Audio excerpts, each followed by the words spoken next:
আলহামদুলিল্লাহ ওয়াসসালাতু ওয়াসসালামু আলা রাসূলিল্লাহ। বাবু আসহাবিল হেরাবি ফিল মসজিদ আবি ক্বালা হাদানা আব্দুল আজিজ ইবনে আব্দুল্লাহ ক্বালা হাদানা ইব্রাহিম ইবনে সাদ আন সালিম ইবনে কিসান আন ইবনে শিহাব ক্বালা আখবারনি উরওয়া ইবনে জুবাইর আন্না আয়েশা। সম্মানিত দর্শক মণ্ডলী, আপনাদের সকলকে আজকে ও অন্যান্য দিনের মতোই আলহামদুলিল্লাহ দারসুল হাদিস মিন সহিহুল বুখারী এই অনুষ্ঠান আপনাদের মোবারকবাদ জানিয়ে শুরু করছে আজকের অনুষ্ঠান। আজকের 25 তারিখ। বাবু আসহাবিল হেরাবি ফিল মসজিদে, মসজিদের নববীর মধ্যে। একটা মসজিদ শুধু কেবল নামাজ কালামের জন্য না, এইটা আপনাদেরকে হযরত ইমাম বুখারী নিজে অগণিত দলিল দ্বারা প্রতিষ্ঠিত করছেন এবং প্রমাণিত করছেন যে এই ইতিপূর্বে আপনারা শুনেছেন যে মসজিদের নববীর মধ্যে এই উত্তর সাইডে একটা চবুতর বলে একটা উঁচু মেম্বার তৈরি এজন্য করা হয়েছিল যে সেখানে যারা কবি কাব্য রচনা করেন তাদের কাব্য রচনা করে ইসলামের সৌন্দর্য তুলে ধরবার জন্য সেই মঞ্চের মধ্যে বলা হতো যে কবিতাগুলো পড়ে জনগণকে উদ্বুদ্ধ করো। কাব্য চর্চা আর কেন্দ্র ভালো করে ধরবেন দলিলের দ্বারা, সহিহ বুখারীর দলিল আলহামদুলিল্লাহ। তারপরে ইসলামের এর চাইতে আর প্রশস্ততা আর কোথায় থাকতে পারে? একটা মসজিদের মেম্বার, যেটার উপরে রাসূলুল্লাহ বসবেন, সেই মেম্বারটা তৈরির জন্য একজন ইহুদি মহিলার টেকনিশিয়ান তার কাছ থেকে সেইটা বানাই নিয়েছেন, পারিশ্রমিক দিয়ে দিয়েছেন, কোনো দোষ হইল না। ইসলামে কোথায় সংকীর্ণতা? আর এখন আরও একটু আলোচনা শুনুন। বাবু আসহাবিল হেরাব, যুদ্ধের অস্ত্রগুলো যারা ব্যবহার করতে পারে তারা যুদ্ধের অস্ত্রগুলির প্রয়োগের কৌশলটা মুসলমানদেরকে প্রদর্শন করবেন, দেখাবেন, যুদ্ধের মহড়া করবেন, তাও মসজিদে নববীর মধ্যে। আর সেই যুদ্ধের যে মহড়া করে দেখাবেন, এই যুদ্ধ কি জন্য? ইসলামের রাষ্ট্রকে সুরক্ষিত করবার জন্য। বাবু আসহাবুল হেরাব, এর চাইতে আর স্পষ্ট কি কথা? মসজিদকে কি শুধু এই ইসলামে আইন সম্মত দুখুলুল মুহারিবিন, যারা যুদ্ধের মহড়া করে দেখাবেন, তারা মসজিদে নববীর মধ্যে যুদ্ধের মহড়াটা করে দেখাবেন। রাসূলুল্লাহ ও সাহাবাগণ দেখবেন, সবাই দেখবেন যে কিভাবে তলোয়ার প্রয়োগ করবার দক্ষতা, ঢাল ব্যবহারের দক্ষতা, তীর নিক্ষেপের দক্ষতা, বর্ষা নিক্ষেপের দক্ষতা, অন্যান্যভাবে যুদ্ধের সময় মাথায় কিভাবে মাথাকে সুরক্ষিত রাখবার জন্য এই ট্যাঙ্ক, বর্তমান জামানায় যে সেলাহে মুদাররা বলা হয়, সেলাহে মুদাররা দেরউন, দাল রা আইন দেরউন, এই মানব দেহ এগুলিকে সুরক্ষিত রাখবার জন্য চতুর্পাশে লোহার ড্রেস পরিধান করা হতো সেই জামানায়। এই রকমের বড় ট্যাঙ্ক তো আর সেই ধরনের যুগে ছিল না। বাবু আসহাবুল হেরাব, হারবা এর বাবার তো মুহারিবিন যোদ্ধাগণ প্রবেশ করতে সক্ষম হচ্ছেন, অনুমোদন পাচ্ছেন মসজিদ নববীর মধ্যে, যুদ্ধের কৌশল প্রদর্শন করছেন, যুদ্ধ কৌশল অনুমোদন করা হচ্ছে মসজিদের মধ্যে দেখানো। তাহলে মসজিদ আর কত কাজে ব্যবহৃত হবে? এমন কোনো কাজ নাই। আশ্রয় কেন্দ্র হিসেবে পুরুষের জন্য, মহিলার জন্য, কত ধরনের শিক্ষা কেন্দ্র হিসাবে, বিচার সালিশ হিসাবে, সবগুলোই তো দলিল দিয়ে দিয়ে ইমাম বুখারী হুজুর আমাদেরকে জানাচ্ছেন। আর এর পরে তো আর এই ধরনের সংকীর্ণ মসজিদকে সংকীর্ণ টেনে আনতে আনতে সামান্য কয়েকটা জিকির আজকার পড়া আর একটু কড়া সেজদা দেওয়া, এর মধ্যে যদি মসজিদকে সীমাবদ্ধ করে ফেলতে চান, তাহলে দেশবাসী সেই মসজিদের থেকে হয়তো বা এককাল এমন আসবে মুখ ফিরিয়ে নিবে। হাদসানা আব্দুল আজিজ ইবনে আব্দুল্লাহ ক্বাল হাদসানা ইব্রাহিম ইবনে সাআদ আন সালেহ ইবনে কিসান কাইসান দুই রকমের পড়া যায়। আন ইবনে শিহাব বিন যুহরি ক্বাল আকবরনি উরওয়া ইবনে যুবাইর আন্না আয়েশা ক্বালাত, আম্মাজান আয়েশা সিদ্দিকা নিজেই বর্ণনা করেছেন, রাসূলুল্লাহ সাল্লাল্লাহু আলাইহি ওয়াসাল্লামের স্ত্রী হযরত আম্মাজান আয়েশা সিদ্দিকাই, অন্য আয়েশা না।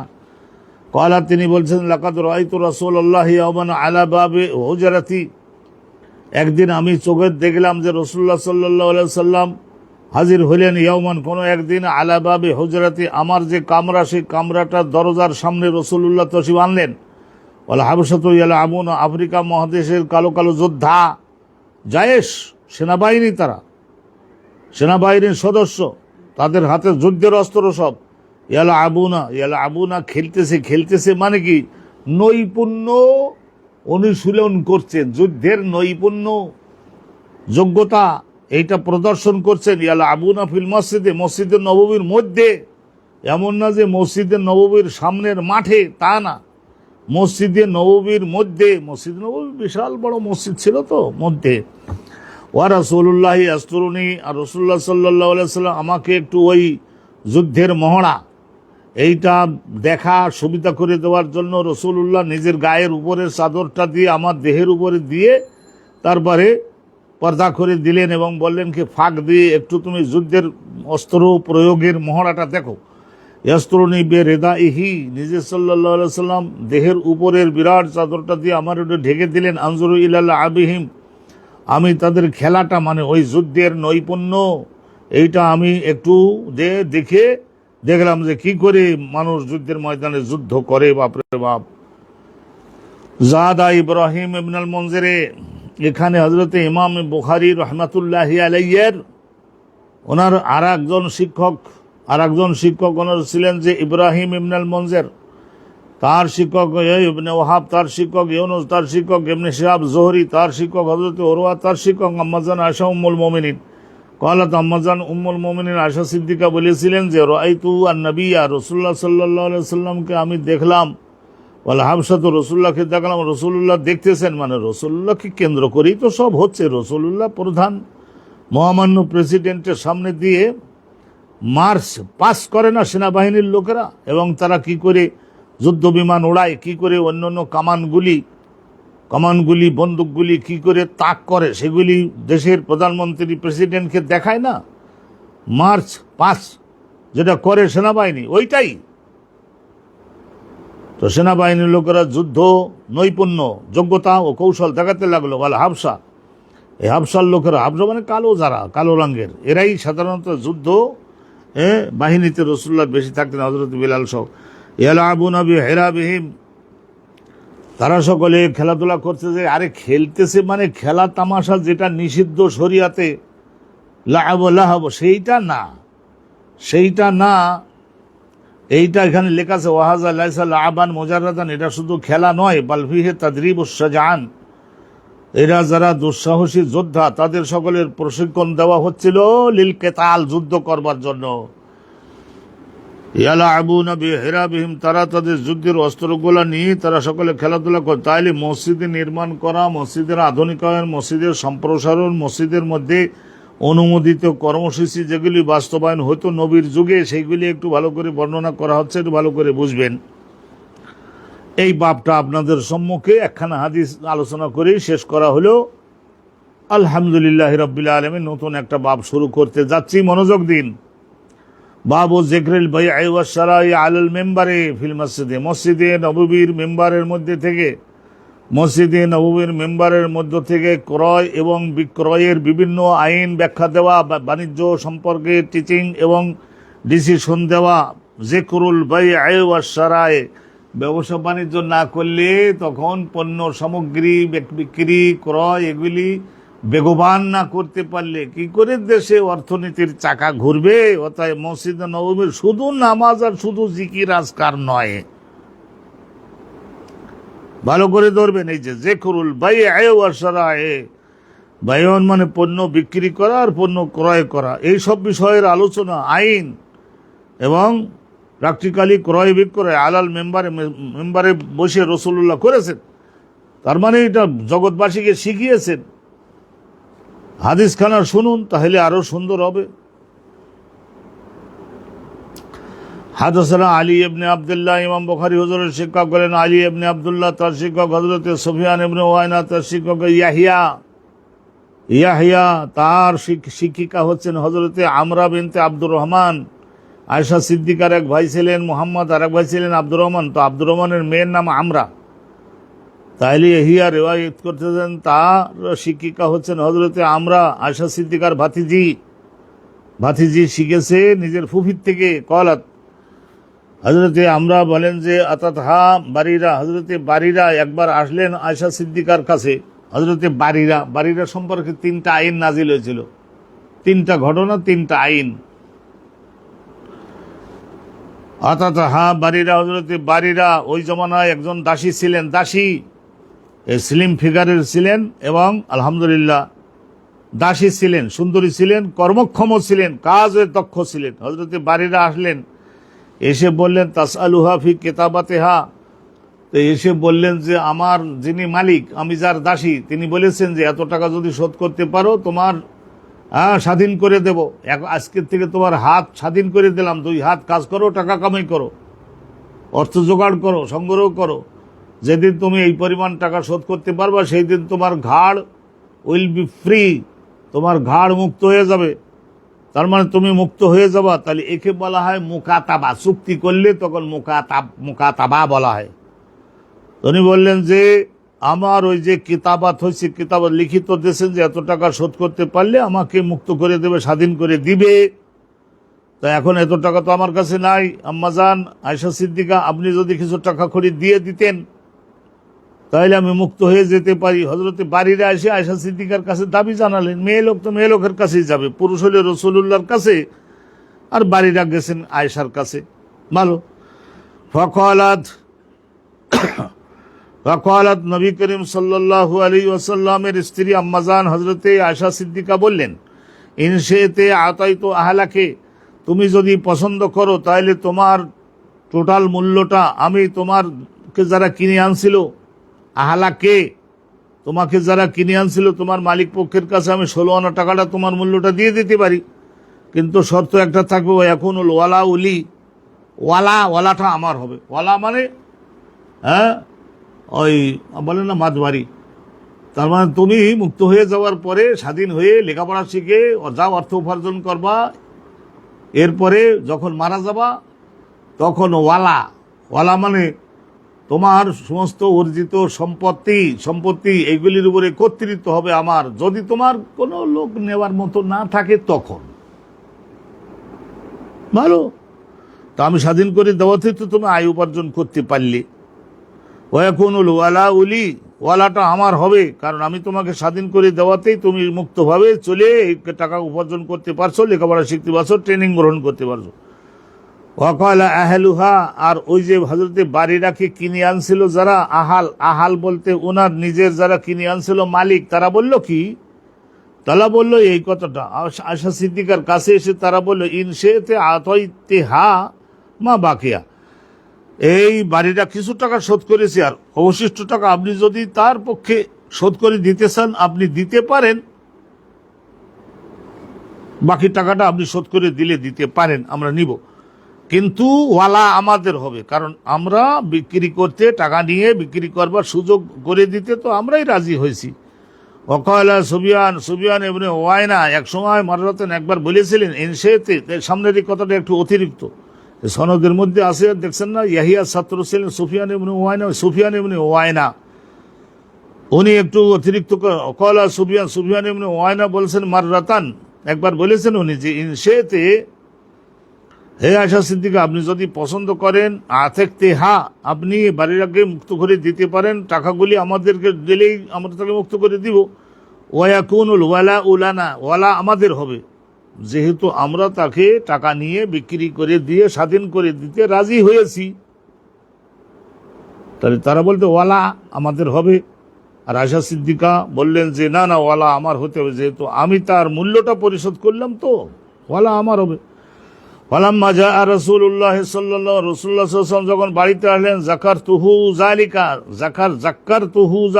যাকারতুহু যালিকা, নবী করিম সাল্লাল্লাহু আলাইহি ওয়াসাল্লামের নিকটে আমি কি করলাম, এই ঘটনাটা উল্লেখ করলাম, এই ঘটনাটা উল্লেখ করলাম রাসূলুল্লাহ সাল্লাল্লাহু আলাইহি ওয়াসাল্লামের কাছে, এই ঘটনাটা উল্লেখ করলাম। বোঝা গেল এই বাড়িটার ঘটনাটা রাসূলুল্লাহ আগের থেকে হালকা পাতলা কিছু জানতেন। যাক্কারতুহু, আমি স্মরণ করাই দিলাম রাসূলুল্লাহকে যালিকা, এই ঘটনাটা নিয়ে এখন একটা ডিসিশনে যাবে, তারা এই কথা বলেছে, আমি এই কথা বলছি। ওয়ালা হবে আমার, কারণ তাকে মুক্ত করবার জন্য যত টাকা দরকার, বদলে খেতাবাত যেটা বলে, যা 16 আনা আমি দিলাম, ওয়ালা হবে আমার। তারা বলতেছে না, ওয়ালা হবে তাদের। ওয়ালা মানে ওই যে স্বাধীন হওয়ার পরে যা কিছু অর্থ উপার্জন করবে মরবার পরে, সেইটা যদি তার কোনো সন্তানাদি না হয়, স্বামী যদি না থাকে, নেওয়ার মতো কেউ না থাকে, ভাই বোন নাই, তাহলে ওয়ালা হবে তাদের। ফাকালা ইবতাইহা, তখন রাসূলুল্লাহ সাল্লাল্লাহু আলাইহি ওয়াসাল্লাম বললেন, মসজিদ নববীর মধ্যে বসে বলে দিলেন, ফাকালা ইবতাইহা, ইয়া আয়েশা সিদ্দিকা, তুমি তাকে ওই বদলে কিতাবাত মানে লিখিত পড়িত করবার মাধ্যমে যে টাকাটা দিতে হবে, সেই টাকাটা দিয়ে তাকে ক্রয় করে লও, থেকে অথবা তাকে স্বাধীন করে দাও। ফাইনামাল ওয়ালা উলিমানা, টাকা আইনে আছে যে ওয়ালা হবে তার যে স্বাধীন করে দিয়েছে। তো তুমি টাকা দিয়ে কিনে এনে 16 আনা টাকা দিয়ে কিনে এনে স্বাধীন করে দাও, তাহলে স্বাধীন তুমি করেছো, অতএব তার উপার্জনের উপরে কর্তৃত্ব তোমার হবে। সুম্মা কম রাসূলুল্লাহ সাল্লাল্লাহু আলাইহি ওয়াসাল্লাম, অতবার নবী করিম সাল্লাল্লাহু আলাইহি ওয়াসাল্লাম দেখেন মেম্বারের উপরে বসলেন, জোহর নামাজ পড়িয়ে মেম্বার মেহরাবের উপরে বসলেন মসজিদ নববীর। ওয়াকালা সুফিয়ান উমার রাতান, সুফিয়ান ইবনে উয়াইনা এগুলি বর্ণনা করেছেন, দুই একবার উনি এও বর্ণনা করেছেন, একবার উনি এও বর্ণনা করেছেন যে ফাসাইদা রাসূলুল্লাহ মেম্বারের উপরে বসলেন। ফাসাইদা রাসূলুল্লাহ আলাল মেম্বারে, নবী করিম সাল্লাল্লাহু আলাইহি ওয়াসাল্লামের মেম্বারের উপরে হযরতে রাসূলুল্লাহ মেম্বারের উপরে বসলেন। ফাকালা রাসূলুল্লাহ, এরপরে আইনটা বলে দিলেন, ব্যবসা বাণিজ্যের আইনটা বলে দিলেন। তাহলে মসজিদ নববী ব্যবসা বাণিজ্যের আইনটা ব্যাখ্যা দিয়ে দিলেন। ফাকালা রাসূলুল্লাহ বলেন, মা বালু আকওয়ান, ও সমস্ত লোকদের কি অবস্থা হলো কোরআন সুন্নাহর বিরুদ্ধে শুধু টাকার লোভে পড়ে কেন? মা বালু আকওয়ান, ও সমস্ত সম্প্রদায়ের লোকদের কি অবস্থা হবে জগতে পরকালে আখিরাতে, আশতারিতুনা শুরুতান লাইসা ফি কিতাবিল্লাহ, এমন কিছু সংখ্যক শর্ত তারা, কন্ডিশন তারা উল্লেখ করে, শুরুতান শর্তের বহুবচন শুরুত, লাইসা ফি কিতাবিল্লাহ, যে শর্তগুলি মান্য করবার কোনো অনুমোদন কোরআন শরীফের আইনের মধ্যে নাই। এরপরে রাসূলুল্লাহ কোরআনের মধ্যে আছে কি সেইটা রাসূলুল্লাহ বলে দিলেন। মানুষ তারা তো শয়তান, কেউ যদি এমন একটা কন্ডিশন করে, লাইসা ফি কিতাবিল্লাহ, কোরআনে যেটার অনুমতি নাই, অনুমোদন নাই, ফালাইসা লাহু, তাহলে সেই শর্ত হাজারবার বললেও তো সেইটা তাকে দেওয়া যাবে না। তার মানে যিনি টাকা দিয়ে কিনে এনে মুক্ত করবেন, ওয়ালা হবে তার, এটাই কোরআনে অনুমতি আছে। আর তারা, আপনারা তো বাড়ি রাখে স্বাধীন করে দিয়েছেন, 16 আনা টাকা নিয়ে তারপরে না স্বাধীন করছেন, টাকাও নিলেন, ওয়ালা ওসান, এটা তো কোরআনের মধ্যে বর্ণিত আইনি অনুমোদন করে না। ফালাইসা লাহু, তার জন্য এটা হবে না। ওয়াইন ইশতারাতা মিয়াতা মার, 112 যদি কন্ডিশনটা বলে, একটা শর্ত 112 যদি বলে, তাহলে সেটা যদি against the decision of Quran and Sunnah হয়, তাহলে হবে না। ওয়ারাওয়াহু মালিকুন ইমাম, এই হাদিসটাকে আরো রিওয়ায়াত করেছেন ইমাম মালিক রহমতুল্লাহ, তার শিক্ষক ইয়াহিয়া, তার শিক্ষক আমরা কেডা, ওই আব্দুর রহমানের মেয়ে আব্দুর রহমান কেডা, আশা সিদ্দিকার ভাই। আর আন্না বারিরাতা, নিশ্চয় বারিরা। এই ঘটনাটা ওয়ালাম ইয়াজকুর, কিন্তু এই যে ইমাম মালিক রহমতুল্লাহ আলাইয়ের ওই মুয়াত্তা নামক, মুয়াত্তা ইমাম মালিক, এই কিতাবের মধ্যে এটা আছে, কিন্তু ওয়ালাম ইয়াজকুর, ওখানে এই কথা নাই। সাইদাল মেম্বারে বসে রাসূলুল্লাহ বলেছিলেন, এই সাইদাল মেম্বারের উপরে আরোহণ করে রাসূলুল্লাহ এরকম বলছিলেন, এই কথাটা ওখানে উল্লেখ নাই। ক্বালা আলীয়ুন, আর এখানে আলী ইবনে আব্দুল্লাহ আল মাজকুর ওই এর মধ্যে আছে, আলী ইবনে আব্দুল্লাহ আল মাজকুর ওই যে আছে আলী ইবনে আব্দুল্লাহ আল মাদিনী, মাদিনী মাদানী না মাদিনী, দালের পরে ইয়া আছে, তার মানে নূর পরে ইয়া আছে, মাদিনী।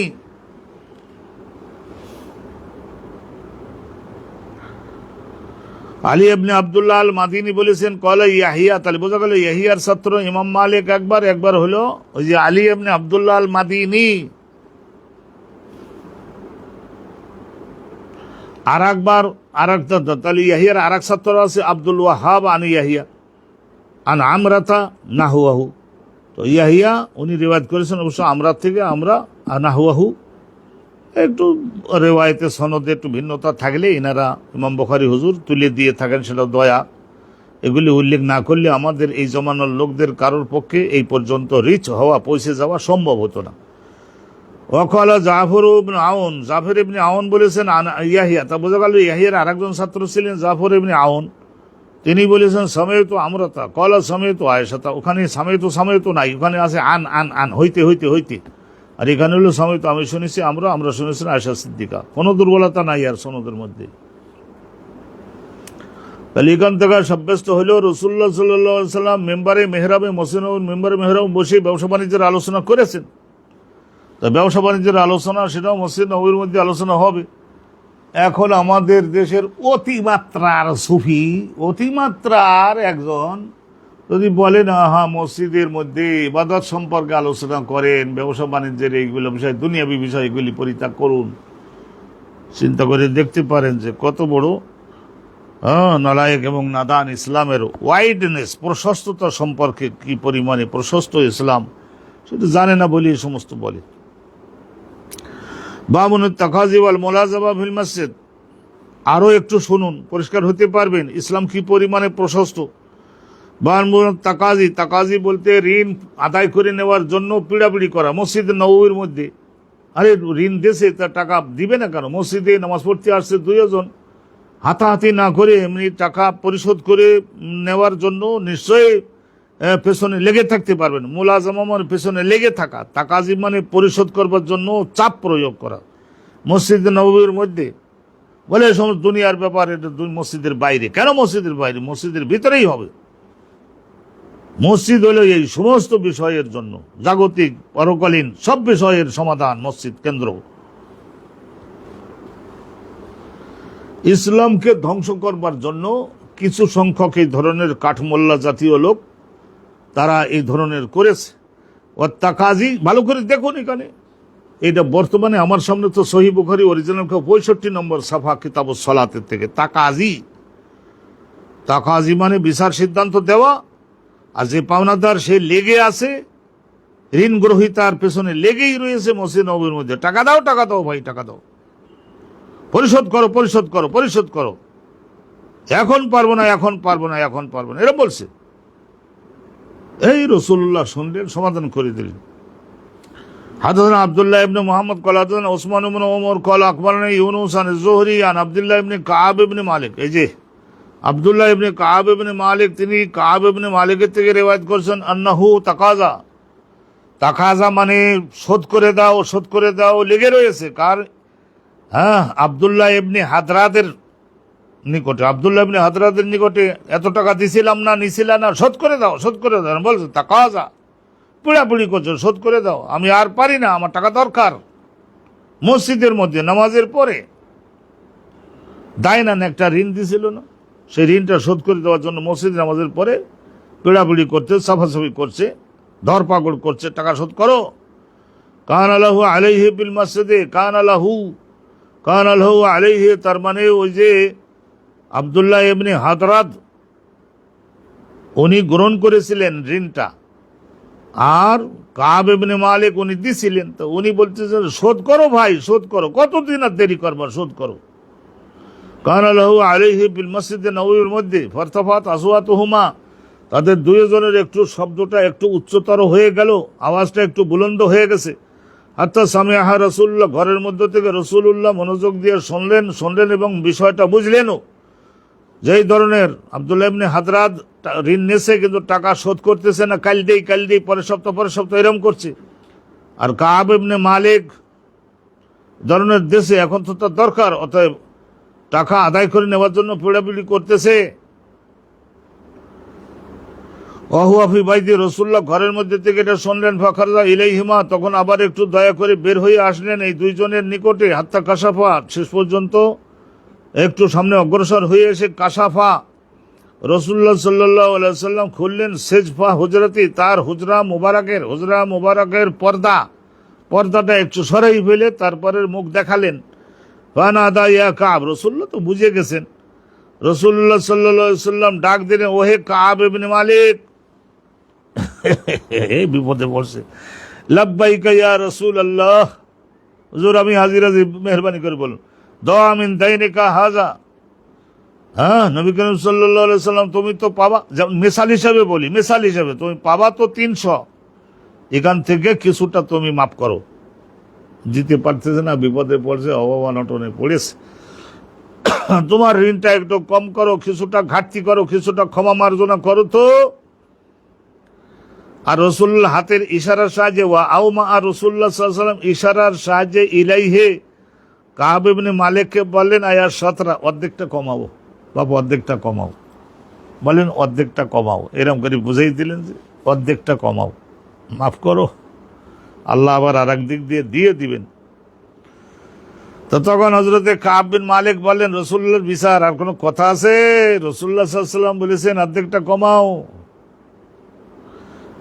তখন সঙ্গে সঙ্গে বলে, লাকাদ ফাআলতু ইয়া রাসূলুল্লাহ, হে আল্লাহর নবী আমি অর্ধেকটা কমাই দিলাম, অর্ধেক দিতে বলে দেন। কয়লা, তখন রসুল্লাহ সাল্লাল্লাহু আলাইহি ওয়াসাল্লাম বললেন, এ আব্দুল্লাহ ইবনে হাদরাত, আর বসে আছো কেন? কম পাক দে, ওটো খাড়াও এখন, তাড়াতাড়ি বাকি অর্ধেক শোধ করে দাও। আমি অনুরোধ করাতে অর্ধেক টাকা তো এমনি আর দিতে হইল না, আর বাকি অর্ধেকটা দিয়ে দাও। সঙ্গে সঙ্গে বাড়ি দিয়ে আব্দুল্লাহ ইবনে হাদরাত জোগাড় টোগাড় করে অর্ধেক টাকা শোধ করে দিলেন। তো অর্ধেকে মাপ পেয়ে গেলেন। মসজিদের মধ্যে টাকা আদায় করবার জন্য পিড়াপিড়ি করা, অনুরোধের পিছনে পশ্চাতে লেগে থাকা, প্রয়োজনে ঊর্ধ্বতন কর্তৃপক্ষের জ্ঞাতে আনা, তারপরেও মসজিদের বাইরে সমস্যাটা না নিয়ে যাওয়া, সমাজের মধ্যে বিভেদ তৈরি হয়। দেখলেন? তাহলে আর চাইতে প্রশস্ততা কি আশা করেন আপনারা ইসলামের ব্যাপারে? ইসলাম বড় সংকীর্ণ, ইসলাম ইজ সো কনজাস্টেড, এইরকম অনেকে বলতে চেষ্টা করে। ইসলাম সম্পর্কে আপনি জানেন বা কি, পড়ছেন বা কতটুকু? ইসলামের এই বিষয়গুলি দেখুন, আমরাই তো সারা জীবনে শিক্ষকতার পেশায় আছি, তারপরেও তো সবগুলাই জানি না। এখন জানতে, ও আল্লাহ, Islam is the so widest religion, last and final, সর্বশেষ ইসলাম এসেছে। এত প্রশস্ত দিন মানব জাতির জন্য, এত কল্যাণের, এত মঙ্গলের নিশ্চয়তা। বাবু কানসেল মসজিদে ওয়া ইলতিকাতিল খিরাকে ওয়াল কাজা ওয়াল ঈদান। আর মসজিদটা এত মঙ্গলজনক কাজে ব্যবহৃত হবে, তো সেই মসজিদের পরিবেশটাকেও তো সুসংরক্ষিত রাখতে হবে।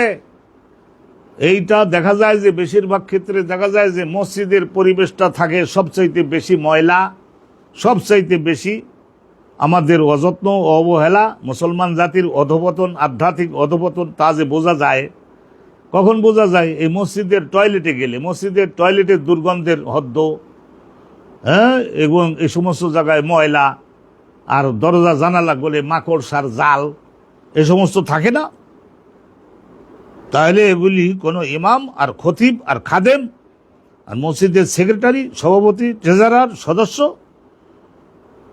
শুধু পরিচয় দেবে আমি অমুক প্রতিষ্ঠানের অমুক, কি ভূমিকা পালন করেছেন, মসজিদকে পরিবেশটাকে কিভাবে করতে হবে সে সম্পর্কেও শুনুন।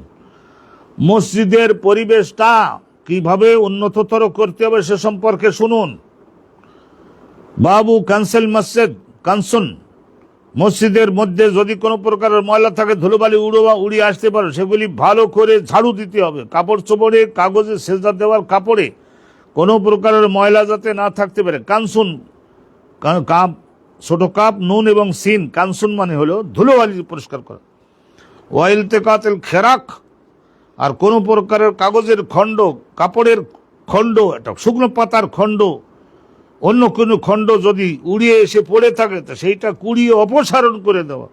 ধুলোবালি অল কাজা, ধুলোবালি এবং এই ধরনের একটু পাথরের কুচি এগুলি যদি উড়িয়ে এসে ঝড়ের কারণে পড়ে থাকে সঙ্গে সঙ্গে আবার পরিষ্কার করে দেন। মুসল্লির ফজর নামাজ আসবার আগেই করতে হবে এটা।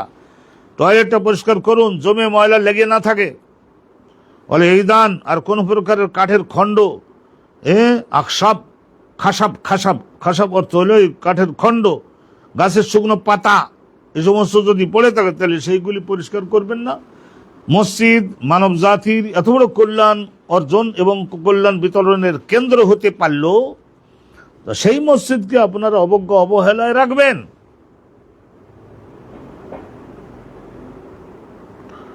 যত জায়গায় যাবেন দেখবেন যে এই মসজিদের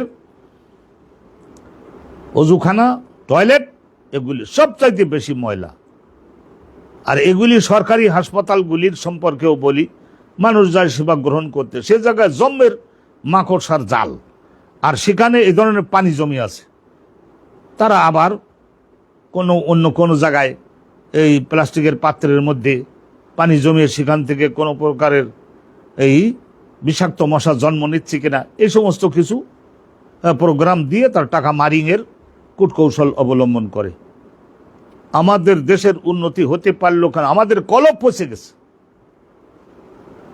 ক্যান্সেল মসজিদ, ইলতিকাতুল খেরাক ওয়াল কাজা ওয়াল ঈদান ওয়াল আকসাব। ইমাম বুখারী হুজুর তিনি বলছেন, হাদিস কেন শোনেন। হাদাসানা সুলাইমান ইবনে হারবিন ক্বালা হাদাসানা হাম্মাদ ইবনে যায়েদ আন সাবিত আন আবি রাফি আন আবি হুরায়রা আন্না রাজুলান আসওয়াদা ওয়া ইমরাতান সাউদা। হযরত আবু হুরায়রা রাদিয়াল্লাহু তাআলা আনহু থেকে এই হাদিসখানা বর্ণিত হয়েছে। শুনুন, আন্না রাজুলান, একজন পুরুষ লোক, আসওয়াদা, কালো রঙের, তার মানে আফ্রিকা মহাদেশের হযরত বেলালের দেশের লোক হবে। আও ইমরাতান সাউদা, তো অথবা একজন কালো রঙের মানে আফ্রিকান একজন মহিলা, কালো হতে পারে কি তাতে। তাইলে এই দুইজন, একজন কালো পুরুষ আর একজন কালো মহিলা, এই দুইজনকে ওই মসজিদে নববীর ভেতরের সমস্ত ধুলোবালি, এই সমস্ত উড়ন্ত যে সমস্ত খড়কুটা, কাঠের খণ্ড, কাপড়ের খণ্ড আর এই সমস্ত বালু পাতা এগুলি পরিষ্কার করবার জন্য রাসূলুল্লাহ নিযুক্ত করে রেখেছিলেন। কানা ইয়াকুমুল মসজিদা, মসজিদে নববীকে ঝাড়ু দেওয়ার কাজে নিযুক্ত ছিলেন। ফামাতা, ইতিমধ্যেই শোনা গেল যে সেই কর্মচারী মৃত্যুবরণ করেছেন। রাসূলুল্লাহ হয়তো সফরে ছিলেন। ফামাতা ফাসাআলান নবী সাল্লাল্লাহু আলাইহি ওয়াসাল্লাম আনহু, নবী করিম সাল্লাল্লাহু আলাইহি ওয়াসাল্লাম দেখেন এত বড় বড় যুদ্ধ বিগ্রহের মধ্যে ব্যস্ত, ইসলাম প্রসারে ব্যস্ত, তারপরেও আবার জিজ্ঞাসা করলেন সে আমার এই মসজিদ পরিষ্কার করবার দায়িত্বে নিয়োজিত কালো রঙের সেই মহিলাটা কই? কয়েকদিন তাকে তো দেখতেছি না। ফখলু, সাহাবারা বললেন যে মাতা হুজুর আল্লাহর কাছে চলে গেছেন, আপনি সফরে ছিলেন, চলে গেছেন আল্লাহ তাআলার কাছে, মারা গেছে। ফখলা, রাসূলুল্লাহ সাল্লাল্লাহু আলাইহি ওয়াসাল্লাম তখন তাদেরকে বলে, আসা মাত্রই আমাকে একটু জানাতে পারলা না? আমি জিজ্ঞাসা করে জানতে হলো কেন? আফালা কুনতুম আযানতুমুনি বিহি, তোমরা আমাকে একটু অবহিত করতে পারলা না কেন? আমার মসজিদে নববীর পরিষ্কার পরিচ্ছন্নতা ডিপার্টমেন্টের সে একজন কর্মচারী, আল্লাহর ঘর ঝাড়ু দিয়েছে, তা সে মারা গেল। আমি জিজ্ঞাসা করে জানতে হলো কেন? তোমরা আসা মাত্রই মদিনাতে পা দেওয়ার সঙ্গে সঙ্গে আমাকে জানাও নাই কেন?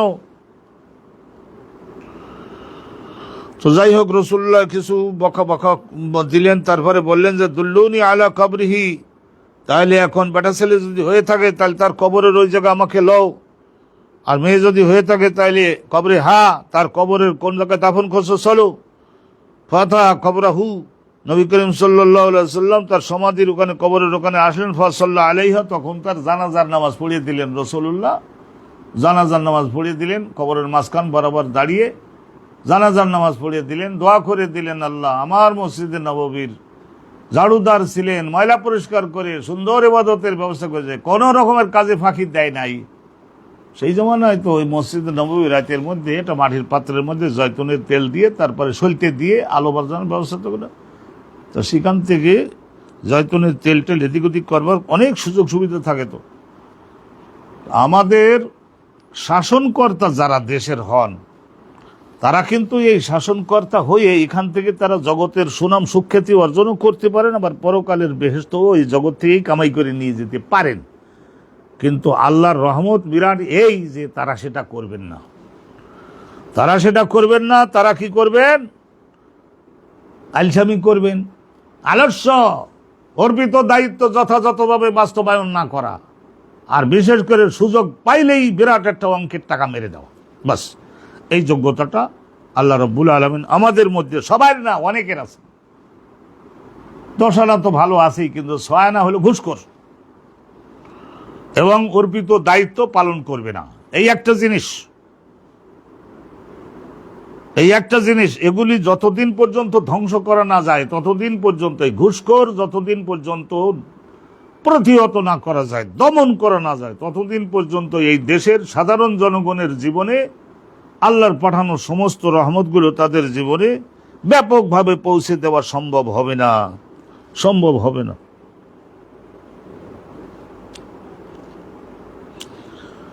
কতকগুলি কাজ মঙ্গলজনক, পজিটিভ সাইডের, সেগুলির আলোচনাও করলেন। নেগেটিভ সাইডের বিষয়গুলির আলোচনাও কিছুটা শুনুন। বাবু তাহরিমে তিজারাতিল খামরে বিল মসজিদ, মসজিদে নববীর মধ্যে, মসজিদের মধ্যে অবশ্যই মসজিদের যোগ্য সাহসী সেক্রেটারি, সভাপতি যদি থাকেন, ট্রেজারার যদি, ইমাম খতিব যদি সম্মিলিতভাবে মসজিদের উদ্যোগ নেই, তো ওই এলাকার মধ্যে এত মাদক দ্রব্য বিক্রি হচ্ছে, ডাইল বিক্রি হচ্ছে, সমস্ত এই ধরনের তরল জিনিস, যেগুলিও মাদক দ্রব্য মানুষের হৃৎপিণ্ডকে শেষ করে দেয়, ধ্বংস করে দেয়, বিড়ি সিগারেট, এইগুলির, এই মাদকের ব্যবসা হারাম ঘোষণা করবার ব্যাপারেও রাসূলুল্লাহ তো মসজিদে নববীকেই তো ব্যবহার করেছিলেন। আস্তে আস্তে মানুষের কলব সংশোধন করেছিলেন আগে, তারপরে নিষিদ্ধ করেছিলেন। বা সমস্ত মানুষগুলি তাদের ঠোঁট দেখলে, দাঁত দেখলেই বোঝা যেত যে কোনো রকমের অবৈধ জিনিস খায় না।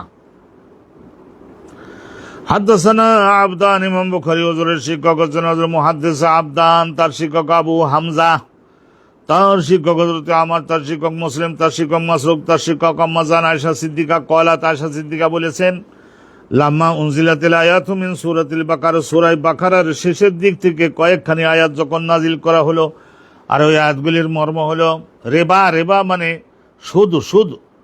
সুদ আমরা বলি রেবা। রেবা শব্দটার শাব্দিক অর্থ কি জানেন? রেবা শব্দটার শাব্দিক অর্থ হল রাবুয়াতন, রা বা ওয়াও গোলতা। রাবুয়াতন মানে একটা ঢিবি, একটা গুদাম, একটা স্তূপ। কোন কোন মানুষের হৃদয়ের মধ্যে অর্থের নেশা প্রবলভাবে এমন হয় যে তারা সকলে যত অত্যাচার মানুষের বিরুদ্ধে করে হলেও অর্থের একটা গুদাম, স্তূপ, একটা ঢিবি অর্জন তাকে করতেই হবে। এরে আমরা বলে থাকি বাংলায় সুদ খাওয়া। সূরা বাকারার শেষের দিকে সুদ খাওয়া সম্পর্কে রাবুয়াতুন, রেবা যে বলা হয় এর মূল হল রাবুয়াতুন, রা বা ওয়াও গোলতা, রাবুয়াতুন। কোরআন শরীফের মধ্যে আছে সূরা আলে ইমরান, রাবুয়াতুন ফি রাবুয়াতিন জাতে কারারিন ওয়া মাইন, রাবুয়াতুন। তো হযরতে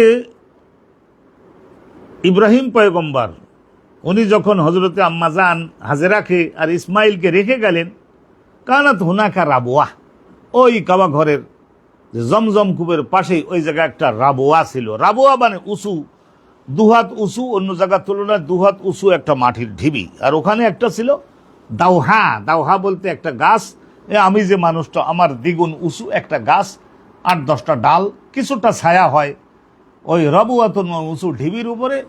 তাহাতা জেল্লে তিলকা দাওহা, হাদিস থেকে বলতেছি, এই বুখারী শরীফের সামনে আছে আলোচনা, আপনারা শুনতে পারবেন। ওই যে মানুষের দ্বিগুণ উঁচু একটা গাছ ছিল, ওই গাছটার ছায়ার নিচে রেখে ইব্রাহিম পয়গম্বর তো চলে গেলেন। এখানে রেখে গেছেন আল্লাহ রাব্বুল আলামিনের নির্দেশেই তো রেখে গেছেন। এ তো ওনার নিজের ডিসিশন তো না। এমন না যে হযরতে আম্মাজান সারা বিবি বলেছেন আর সহ্য হয় না ইব্রাহিম, সহ্য হয় না, হাজেরা সেদিন বিবাহ করলা তুমি, আমিও জোর করে বিবাহ তোমার সঙ্গে দিলাম, একটা চাঁদের মতো পুত্র সন্তান হলো, আমার কাছে সন্তান আসে নাই, তো সেই জন্য আর সহ্য হয় না, যত লোক উপঢৌকন সহ আসলেই যে বাড়িতে নবীর সন্তান হয়েছে সবাই বুঝে নিতে পারে যে ওই স্ত্রীর প্রতি হয়তো ইব্রাহিমের দিলটা বেশি, ওখানেই হয়তো রাত কাটায়। তো সে সব জায়গায় যায়, তো আমি আর কত সহ্য করি পারি, আমি এখানে আছি, এখানে থাকি উইদাউট বংশধর। তো ঠিক আছে, তুমি একে কমপক্ষে আমার থেকে দূরে করে রাখো, দূরে করো, আর সহ্য হয় না। এরা বলছিলেন না হযরতে সারা বিবি বলছিলেন। আসলে এটা গায়রাত বলা, এই গায়রাতটা ওই সারা বিবির কলবের মধ্যে, ব্রেনের মধ্যে আল্লাহই তৈরি করে দিলেন। উনি যাতে ঠেলাঠেলি করেন আর ইনি যাতে নিয়ে যেতেও রাজি, মানে কত ঝগড়া আর সহ্য করব। তো শেষ পর্যন্ত ইব্রাহিম বলেন, চলো থুই আসি। ইব্রাহিম হারলেন, মুস্কি হারলেন, যে বলে ঘটনা একটা আছে, চলেন চলেন চলেন। এই সমস্ত গোড়ায় অনুপ্রেরণা কার সেটা তো পরে বুঝতে পারবে।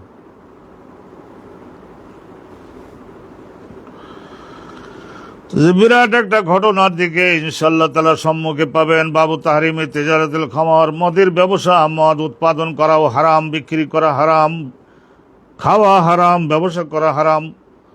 বাবু তিজারাতে তাহরিমে তিজারাতুল খামরে ফিল মসজিদে, মসজিদ নবীর মধ্যেই তো রাসূলুল্লাহ সমস্ত করেছেন। মানুষদের ধ্বংস করে যে সমস্ত কর্মসূচি, সেইগুলি ধ্বংস করবার জন্য মসজিদ থেকেই তো কর্মসূচি দিতে হবে। হাদানা আবদান আন আবি হামজাতা আন আনলামাশান মুসলিমান মাসরুকান আয়েশাতা কল্লাম মাউজিলাতিল আয়াতু মিন সূরাতিল বাকারা, সূরা বাকারার শেষের দিক থেকে এই যে রিবা সংক্রান্ত আয়াতগুলি যখন নাজিল হলো, ব্যবসা মানে এই 283 বা এরকম হবে। আখরাজান নবী সাল্লাল্লাহু আলাইহি সাল্লাম, নবী করিম সাল্লাল্লাহু আলাইহি সাল্লাম খারাজা, রেবা খারাজা, রসুল্লাহ বাইরে হলেন, ঘরেতে গেলেন, মসজিদ নবীর মধ্যে গেলেন। ফাঁক করা আহুন্ন রসুল্লাহ, ওই আয়াতগুলি সাহাবাগণের মধ্যে জোহর নামাজ পড়বার পরে যখন লোকজন সমবেত হলো তখন তাদের সম্মুখে পাঠ করলেন, ব্যাখ্যা করে বুঝিয়ে দিলেন। আলান্নাসে সুম্মা, অতবার এরপরেই হাররামা তিজারাতুল খামার, তাইলে সুদকে রসুল্লাহ যখন হারাম করলেন, ওই সময়ে মদ উৎপাদন, মদ বিক্রি, মদ খাওয়া, এ সমস্ত কেউ, আর মদের ব্যবসা বাণিজ্য করা, এসব কিছু কেউ রাসূলুল্লাহ সাল্লাল্লাহু আলাইহি ওয়াসাল্লাম হারাম ঘোষণা করলেন। এইটা মদ উৎপাদন, বিক্রয়, খাওয়া সবকিছু যে হারাম ঘোষণা করলেন, এই আয়াতটা কোথায় আছে? সূরা মায়েদার মধ্যে আছে, সূরা মায়েদার মধ্যে আছে। আলহামদুলিল্লাহ, এসব কোনটা আগে কোনটা পরে, কত আগে, এইসব সম্পর্ক নিয়ে সবসময় একটু ইসলামের বিষয়গুলিতে একটু ভিন্নতা থাকে। আমাদের আলেম ওলামাগণ জানেন তো যে তারা একমত হয়ে কথা বলতে খুব কমই পারেন, ইখতিলাফ বাধাই দেওয়ার ব্যাপারে উস্তাদ আছেন, এইটা তো আপনারা জানেনই। তো এখানে আর জনগণের সামনে আমি সেই জিনিসগুলো উল্লেখ করতে চাই না। ভালো করে ধরবেন, মোটামুটি মাদক দ্রব্য উৎপাদন, বিক্রয়, ব্যবসা বাণিজ্য, এক্সপোর্ট ইম্পোর্ট সব কিছু হারাম। আমাদের দেশে এগুলি দিব্য ব্যবসা করে কোটি কোটি টাকার মালিক হচ্ছে। আমাদের গভর্নমেন্ট সেটা জানেও। বলা আছে যে আমাদের দেশের অনেক উচ্চ পর্যায়ের গার্জিয়ান জাতীয় লোক বলতেন যে ঠিক আছে, বিদেশের লোকরা তাদের জন্য তো আমাদের ইসলামের আইন আমরা প্রয়োগ করতে পারবো না। ইসলামের আইনের মধ্যে তো বলাও নাই গায়রে মুসলমান যারা, তাদের জন্য মুসলিমের জন্য যে আইন, সেই আইন তাদের উপরে প্রয়োগ করুন, এটা বলাও অনুমোদন করা হয় নাই। ফজরের নামাজের সময় আপনি যোগেশ তাকে কেন ডাকবেন? নামাজে চলো কেন ডাকবেন? অনুমতি নাই। ইম্পোর্ট করে বলেছিলেন, যদি ইম্পোর্ট করে তাদের সঙ্গে ব্যবসা বাণিজ্য করতে হবে, তারা যেটা খায় তাদের সেটা আমদানি করে দেবো, লোকাল প্রোডাকশন করব না। আল্লাহ আকবার। একটা বাব আলোচনা করে থুয়ে দেওয়া, বাবুল খাদাম এলিল মসজিদে, মসজিদের জন্য খাদেম নিযুক্ত করা, সেবা, পানি সরবরাহ, বিদ্যুৎ সরবরাহ, এই সমস্ত আধুনিক যুগের যন্ত্রপাতি, মসজিদের এই সমস্ত মাইক টাইক সমস্ত এবং দরজা জানালাগুলো ময়লা মুক্ত করা, এগুলোর জন্য সেবক নিযুক্ত করা, জনগণের কাছ থেকে, সরকারের কাছ থেকে টাকা সংগ্রহ করে তাদের সম্মানী মাসিক বেতন টেতন দেওয়ার সুব্যবস্থা করা, এগুলি সবই কর্তব্য ম্যানেজমেন্ট কমিটিকে করতে হবে। ওয়াকালা ইবনে আব্বাস, আব্দুল্লাহ ইবনে আব্বাস বলেছেন, হযরত আব্দুল্লাহ ইবনে আব্বাস এই আয়াতটার তাফসীরে বলতেন, নাযারতু লাকা মা ফি বাতনি মুহাররান, হযরত মরিয়ম আলাইহিস সালাতু ওয়াস সালামের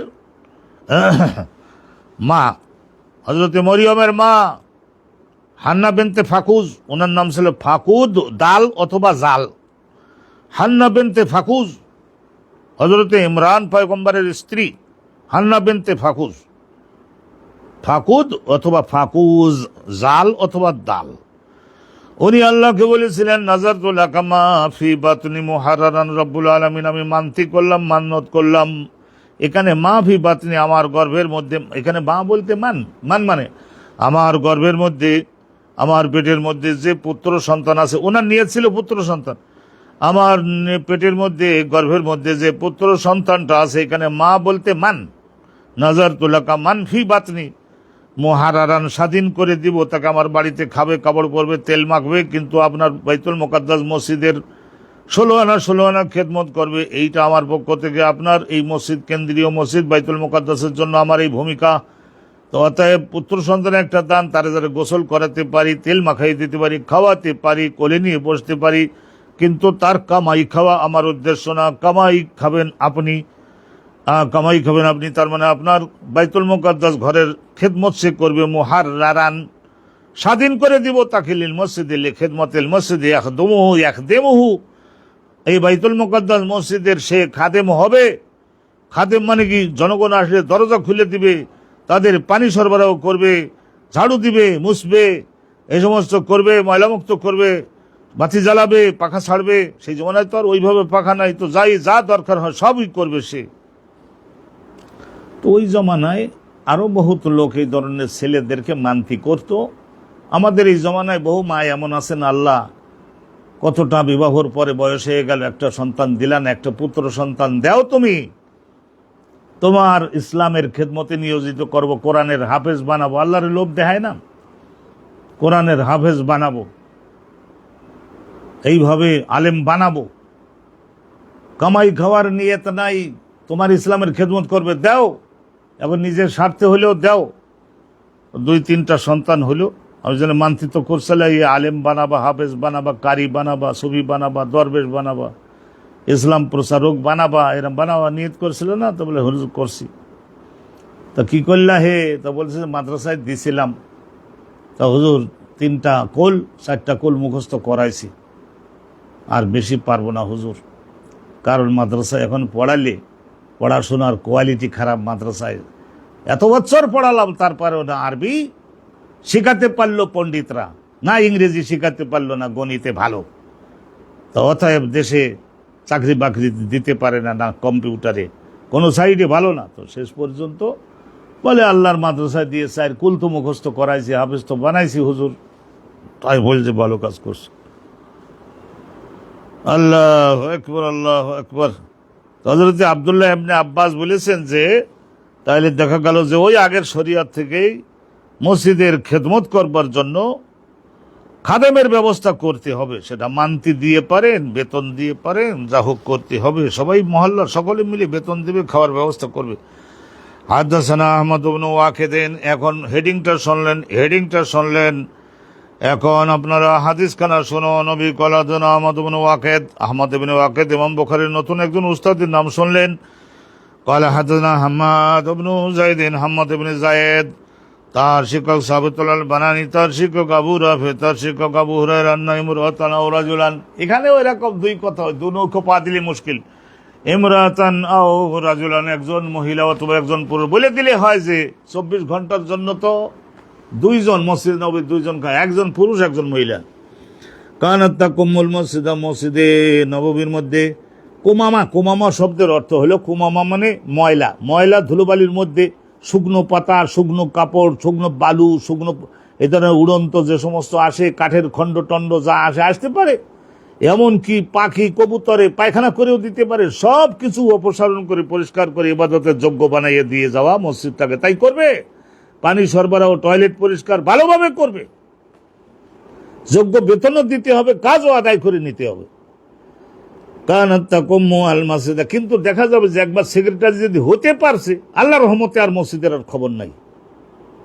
কি করে এখানে ইনকাম বাড়ানো যাবে সেই সব বিষয়ে কোনো খবর নাই। মহল্লার লোকজন তারা এতটা টাকা দেয়, মসজিদের দান বাক্সে দেয়, হুজুরকে দোয়া করাই, তারা আবার কিছু বাড়তি হাদিয়াও দেয়, সব কিছু করে। কিন্তু তারা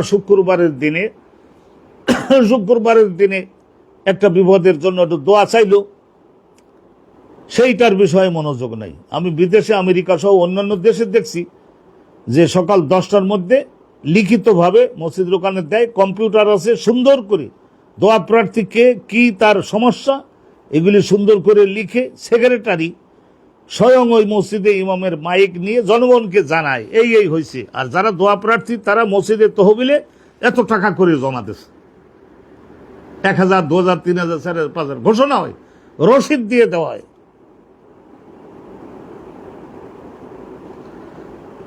তাইলে একজন পুরুষ আর একজন মহিলা তাকুম্মুল মসজিদ নববীর কোমামা মানে ওই সমস্ত মহিলার সময় ভালো করে বুঝে নেবেন, শুধু একটা না।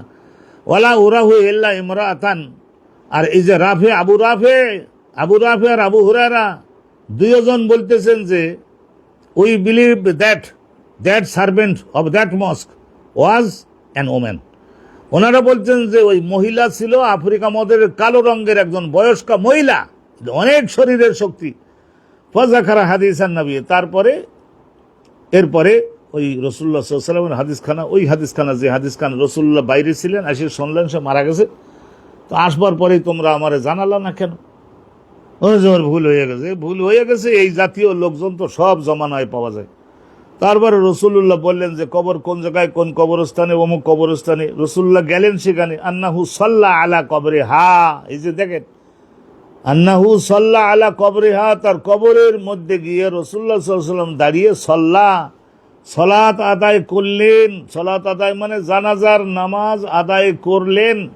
হযরতে নবী করিম সাল্লাল্লাহু আলাইহি ওয়াসাল্লাম তার কবরের মাঝখান বরাবর দাঁড়িয়ে জানাজার নামাজ আদায় করলেন।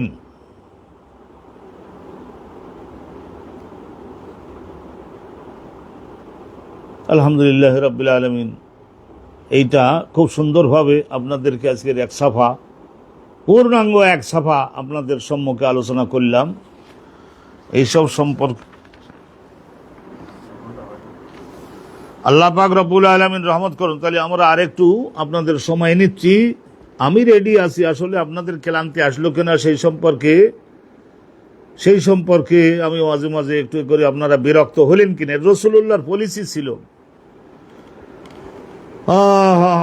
তারপরে হাদিস খানা শুনুন তাইলে। বাবুন আল আসির আল গারিম ইউরবাতু ফিল মসজিদে নববীর খুঁটির সঙ্গে হাতে ঠ্যাঙে দড়ি দিয়ে তারপরে বাঁধে রাখাও যাবে যদি কোনো ক্রিমিনাল অপরাধ করে থাকে, সমাজের লোকদেরকে ক্ষতিগ্রস্ত করে থাকে। গারিম মানে ঋণগ্রস্ত ব্যক্তি, আসির, এই আসির মানে বন্দী, বন্দে রাখা যাবে। হুকমুল আসির একজন বন্দী, তার বন্দী অপরাধ যদি করে থাকে তাইলে তার ঠ্যাঙে হাতে দড়ি দিয়ে মসজিদের খুঁটিতে বেঁধে রাখা যাবে, বৈধ আছে। আওয়াল গারিম মানে ঋণগ্রস্ত ব্যক্তি, ঋণ নেছে কিন্তু ঋণ শোধ করতে পারে কিন্তু ঋণ শোধ করবে না, তাকে আইনের আওতায় আনতে হবে মসজিদে। এখন তো আমরা তারে থানায় নিয়ে তারপরে এগুলি যতদিন পর্যন্ত সে ঋণ পরিশোধ করতে প্রস্তুত না হবে ততদিন পর্যন্ত তাকে আইনের আওতায় আটকাই রাখা। এবং ঋণ শোধের ব্যাপারে সরকার যদি ব্যবস্থা নেয় তাহলে ব্যাংকালাররা ঋণ দিয়ে কি করে আদায় করবে? ঋণ নেওয়ার পরে সেটা মেরে দেওয়া, এটা তো মানুষদের প্রবণতা। ভালো করে ধরেন। ইউরবাতু ফিল মসজিদের মধ্যে তাকে হাতে পায়ে দড়ি দিয়ে আটকাই রেখে তার উপরে কঠোরতা প্রয়োগ করতে হবে। শুধু কে বলি আর রহমানের রাহিম দ্বারা কিন্তু জগৎ চলবে না, পরিষ্কার বলে দিলাম। আলহামদুলিল্লাহ রাব্বিল আলামিন, এরপর বলে আর রহমানের রাহিম। শুধু আর রহমানের রাহিম দিয়ে দেশ চললে তাইলে তো আর আল্লাহ মালিকে ইয়াউমিদ্দিন বলবেন কেন? মালিকে ইয়াউমিদ্দিন আল্লাহ বলছেন যে আমি দুনিয়াতে হে উকিল, ও জজ, ও চেয়ারম্যান মেম্বার, ও মাদ্রাসার প্রিন্সিপাল, ও কলেজের প্রিন্সিপাল, তোমাদের হাতে আমি এমপি, মন্ত্রী, ডিজি, ক্ষমতা দিয়ে দেখলাম না যে কি ন্যায় বিচারটা তোমরা আমার করে দেখালে? আমি দেখলাম না কি বিচারটা তোমাদের কাছে চাইছিলাম? ন্যায় বিচার কায়েম করে দেখাও আর সত্যকে প্রতিষ্ঠিত করে দেখাও। সত্য, হুইচ ইজ ট্রুথ, যেটা সত্য আর কি, আর যেটা ন্যায়, সেই ন্যায় বিচারটা কায়েম করে দেখাও। এটা তোমাদের সকলকে সৃষ্টি করে সকলের জীবনের প্রয়োজন পূরণ করে আমি দাবি করছিলাম না, এটা করে দেখাইছো। 1 কোটি 2 কোটি টাকা ঘুষ খেয়ে তারপরে একেবারে জীবন্ত একজন হত্যাকারী, তাকে তোমরা নির্দোষ খালাস দিয়ে দিলে। তো তোমাদের হাতে জগতের আইন দিয়ে দেখছি কদ্দূর করতে পারো। এখন আবার কিয়ামতের দিনেও আমি সেইটা আবার করব। সেই জন্য আল্লাহ বলছেন মালিক ইয়াউমিদ্দিন, তো আমি ছিলামই, কিন্তু আজকের আমি না, রহমানুর রহিম তো ছিলামই, কিন্তু আজকের আমি মালিক ইয়াউমিদ্দিন। মালিক ইয়াউমিদ্দিন মানে কিয়ামতের দিনের কর্মের ফল বাস্তবায়নের দিবসের 16 আনা ক্ষমতা আমার হাতে। কোনো উকিল মুক্তার কারোর হাতে একটা শস্য পরিমাণের ক্ষমতা নাই। আল্লাহ জিজ্ঞাসা করেন লিমানিল মুলকুল ইয়াউম, আজকের রাজত্ব কার, ক্ষমতা কার হাতে? লাইসা হুনাকা আহাদুন ইউজিবু, সেখানে উত্তর দেবে এই রকমের কেউ নাই, জীবিত নাই, সব মরেছে। জিব্রাইল মরছে, আজরাইল মরছে, ইসরাফিল মরছে, অনুরূপভাবে মিকাইলও মরছে, সব মৃত্যু হয়ে গেছে।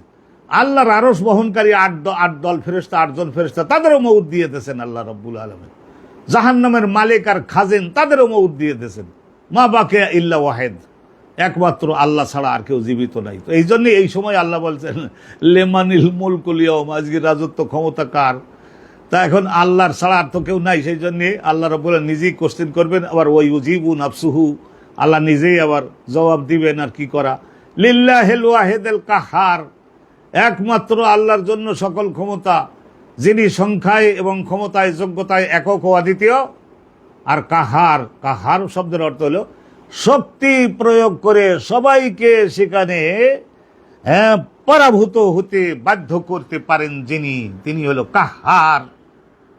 তো আল্লাহ রাব্বুল আলামিন এই কথা বলবেন এবং বলবেন কি, আজকের আর কারোর হাতে কোনো ক্ষমতা রাখলাম না। দুনিয়াতে অমুক জমির মালিক, 5 কাঠা জমির মালিক, কিন্তু তোমরা তার কাছ থেকে, ওই যে দখলদার, তার কাছ থেকে হারাম 1 কোটি টাকা নিয়ে তারপরে তোমরা তাকে মালিক বানাই দিছিল না, আর জমির যে মালিক তারে মাহরুম বলছিল না। ধরো গলায় দড়ি দাও, ওগুলো ঠ্যাঙে শিকল দাও, আর গলায় বেড়ি লাগাও এবং মেরুদণ্ডের হাড় ভেঙে রিংয়ের মতো বানিয়ে জাহান্নামের মধ্যে ফেলো। এই জজ আর এই উকিল আর এই সমস্ত ক্ষমতাবান, এদেরকে ফেলো। তাই সেই জন্যই আল্লাহর নাম হয়েছে মালিক ইয়াউমিদ্দিন, কর্মের ফল বাস্তবায়ন দিবস, মানে কিয়ামতের দিবসের 16 আনা ক্ষমতার অধিকারী। কারোর হাতে কোনো ক্ষমতা তিনি রাখবেন না। শুধু রহমান ও রহিম দিয়ে কি আর জগৎ চলে? আল্লাহ বলছেন না। সেই জন্য আমি কি ওই মালিক ইয়াউমিদ্দিনও কিন্তু আছি, আমি কাহার আছি, জব্বার আছি। ভালো করে বুঝে শুনে সামনে অগ্রসর হইও। তো এই যে বললাম না যে মসজিদ শুধু বলে খেদমত দেওয়ার জন্য না, যুদ্ধের মাঠের বন্দি, তাদের মসজিদে নববীর মধ্যে আটকাইয়ে বন্দি করে রাখতে হবে। ঋণ নেছে কিন্তু দেয় না, দিতে পারে কিন্তু দেয় না। তাদেরকে মসজিদের খুঁটিতে বেঁধে ঠ্যাঙে দড়ি দিয়ে, গলায় বেড়ি দিয়ে, তারপরে তাদের এমন দৈহিক শাস্তির ব্যবস্থা করতে হবে যতক্ষণ পর্যন্ত তার টাকা তো আছে, ব্যাংকের ওই টাকা নিয়ে জমি কিনে রাখছে না। আজ 20 বছর যাব সেই জমির দাম বাড়ে নাই, সেইগুলি বিক্রি করে দিয়ে তারে ব্যাংকের টাকা শোধ করে দিতে বাধ্য করা হবে। কিন্তু এই সমস্ত সুদখোর হারামখোর অফিসারদেরকে দিয়ে এই সমস্ত কিছু উদ্দেশ্য বাস্তবায়ন হওয়া তো সম্ভব নয়। হাদিস খানা শুনুন, তারপরে বুঝে নেবেন। আবি কলা জানা ইসহাক ইবনে ইব্রাহিম কলা জানা রাহুনুয়া মুহাম্মদ ইবনে জাফর, এখানে 2 জন।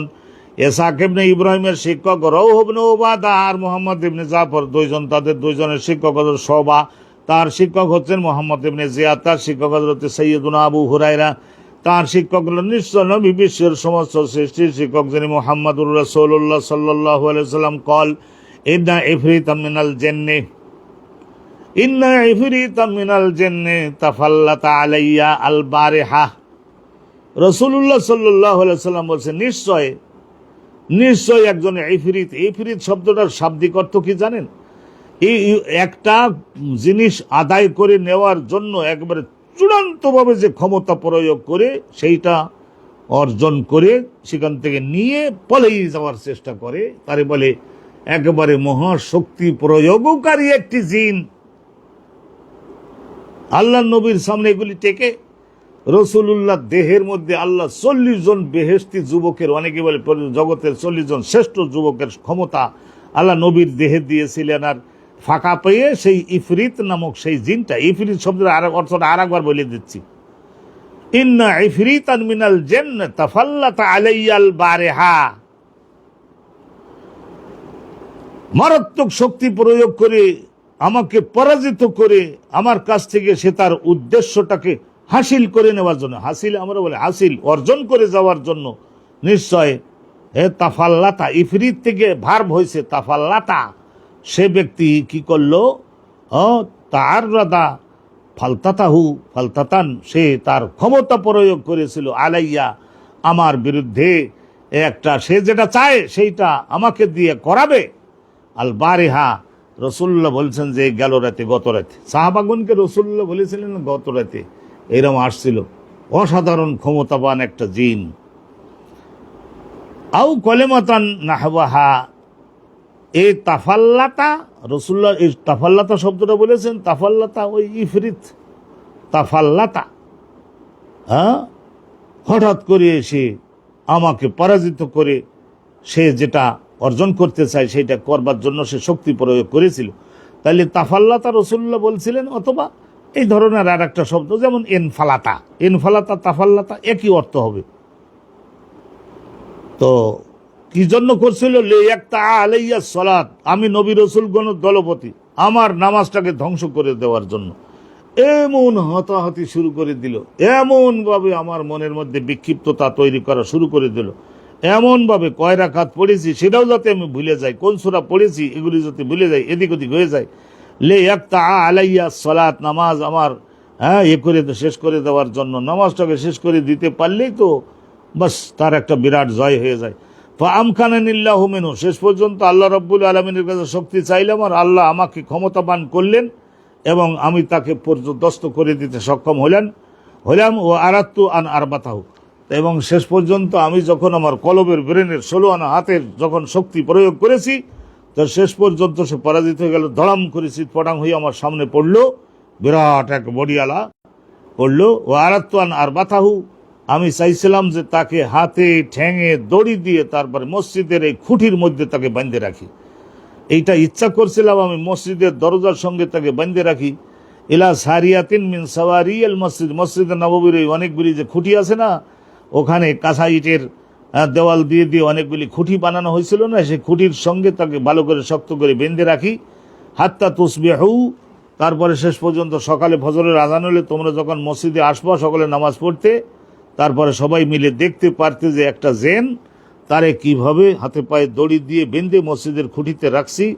তা এখন তার তো গোটা দেহ তো ওই ধরনের বিবস্ত্র দেহ, আর ওই সমস্ত বগলে দেখা গেল যে 1 হাত 2 হাত পর্যন্ত তার লোম উদ্গত হয়ে লম্বা হয়ে গেছে, এই সমস্ত তার ল্যাংটা, তার দেহের এই সমস্ত হিংস্র গঠন আর দাঁত কতদিন যে সাফ করে নাই, তাই গোপ এবং তার এই ওয়াতানজুরু ইলাইহি, তোমরা যাতে দেখতে পারো তাকে, সকালবেলায় এসে তোমরা যাতে তারা দেখতে পারো, সেই জন্য আমি চাইছিলাম তাকে খুঁটির মধ্যে হাত পা বেঁধে রাখি, করলকম তোমরা সবাই যাতে দেখতে পারো। ফাযাকারতু, শেষ পর্যন্ত আল্লাহ রাব্বুল আলামিন আমার কলবের মধ্যে প্রবলভাবে একটা স্মরণ করাইয়ে দিলেন হযরতে সুলাইমান পয়গম্বরের জীবনের একটা ঘটনা। ফাযাকারতু কওলা আখি সুলাইমান, আমার ভাই বিগত নবী সুলাইমান পয়গম্বরের ওই বক্তব্যটা আমার স্মরণে পড়ে গেল। কোরআন শরীফে আছে এই ঘটনাটা। হযরত সুলাইমান পয়গম্বর, হযরতে সুলাইমান পয়গম্বর উনি একবার আল্লাহ রাব্বুল আলামিন, উনার একটা আংটি ছিল, আপনারা আংটি একটা ছিল, আংটি হাতে, সেই আংটিটার মধ্যে আল্লাহ রাব্বুল আলামিন একটা রহমত রাখছিলেন। এটা আল্লাহ যদি রাখেন সেইটা রহমতটা হতে পারে, সেই আংটিটার মধ্যে আল্লাহ যদি রহমত রাখেন, ভালো করে পরিষ্কার হবে না, আল্লাহ যদি রাখেন তাহলে সেটা হতে পারে একটা আংটিটার মধ্যে। সেই আংটিটা কৌশলে নিছিল না, এক মানুষের সুরত ধরে এসে একটা জেনে নিয়ে গেছিল না। তারপরে হযরত সুলাইমান পয়গম্বর, হযরত সুলাইমান পয়গম্বর এই 2-3 দিনের জন্য একটু ভোগান্তিতে পড়ছিলেন না, কষ্টে পড়ছিলেন না, অনেক বিপদে পড়ছিলেন, বিরাট একটা ঘটনা। তো সেটা এখন সব তফসিল বলবো না। তো কিন্তু শেষ পর্যন্ত আল্লাহ পাক রব্বুল আলামিন আবার দয়া করলেন, সুলাইমান পয়গম্বর রোনাজারিতে আবার দয়া করলেন, এবং আল্লাহ পাক রব্বুল আলামিন ওই আংটিটা আবার ওনার হাতে আল্লাহ যে কোনো ওসিলায় ফিরাইয়ে দিলেন। এবং আলহামদুলিল্লাহ সেই ইবলিস শয়তান সে আবার পরাজিত হলো, ওনার ওই আলকাইনা, কোরআন শরীফের আয়াতে আছে, আলকাইনা আলা কুরসিহি জাসাদান সুম্মা আনাব। আলকাইনা, আল্লাহ বলছেন আলকাইনা, আমি বসিয়ে দিলাম আলা কুরসি, তার ওই শাসনের চেয়ারে অবিকল সুলাইমানের মতো আকৃতি ধারণ করে জাসাদান, এক জেনকে, 2-3 দিন মাত্র সময়ের জন্য। রব্বি হাবলি, তা ওই সময় হজরতে সুলাইমান নবী দোয়া করেছেন, রব্বি হাবলি, ও আল্লাহ আপনি আমাকে এমন একটা ক্ষমতা দান করুন, এমন একটা মুলকান, এমন একটা রাজ্য শাসনের এমন একটা ক্ষমতা দান করুন, লা ইয়ামবাগি লি আহাদিন মিন বাদি, যে যেন সম্ভব না হয় লি আহাদিন, কোনো মানুষের জন্য, আর মিন বাদি, আমার পরে, এই ধরনের আর আমার রাজ্যটাকে ছিনিয়ে নেওয়ার মতো ক্ষমতা যাতে আর কারোর না হয়। হযরত সুলাইমান পয়গম্বর দোয়া করছিলেন না? তো এই দোয়াটা আর মধ্যে অনেক আলোচনা এখানে আছে, সেই আলোচনাগুলি আজকের আর বলতে চাই না। সেই দোয়া, এই মর্মটা, ঘটনাটা এখানে আজকের আর আলোচনা করতে চাই না, বিস্তারিতভাবে আলোচনা করতে চাই না। তো হযরতে সুলাইমান পয়গম্বর উনি এই ক্ষমতা দাবি করবার বিষয়ে আল্লাহ রাব্বুল আলামিন উনি ক্ষমতা ওনার দিছিলেন, কিন্তু এই দেখেন 2-3 দিনের জন্য কিরকম বিপদে আবার ওনাকে পড়তে হলো ওই দুষ্ট জেনটার কারণে। তো এই সমস্ত ঘটনাগুলি স্মরণ করলেন রাসূলুল্লাহ, স্মরণ করে তো বললেন যে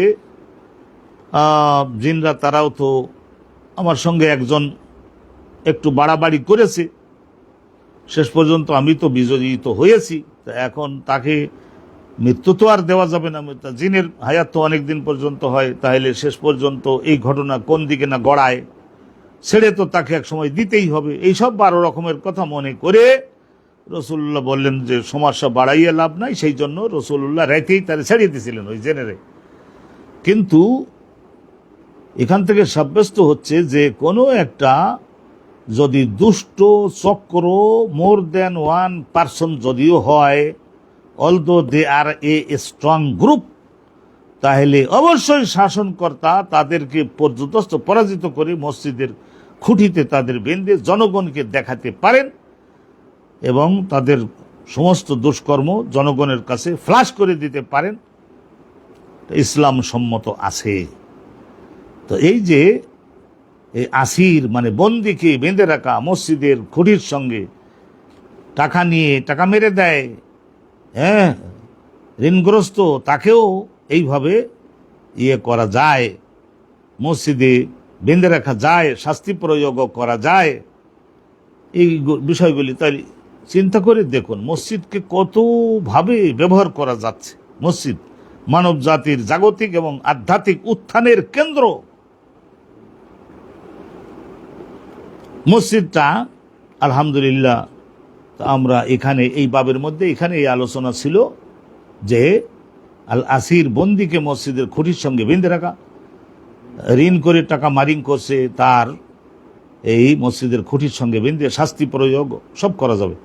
কলা রাউহুন, হজরতে রাউহুন, ওই সনদের মধ্যে রাউহুন ও রাউহ ইবনে ওবায়দা আর মোহাম্মদ ইবনে জাফর, এই 2 জন রয়েছেন।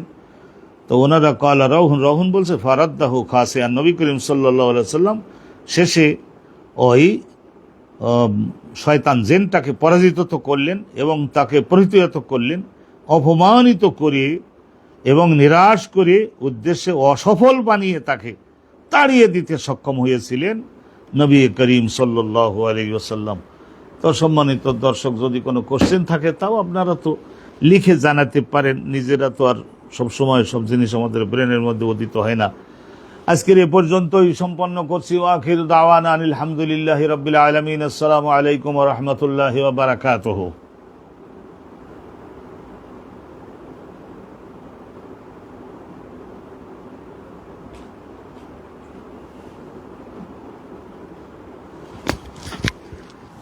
আজকে তো শুক্রবার, কতদিন কথা হচ্ছে?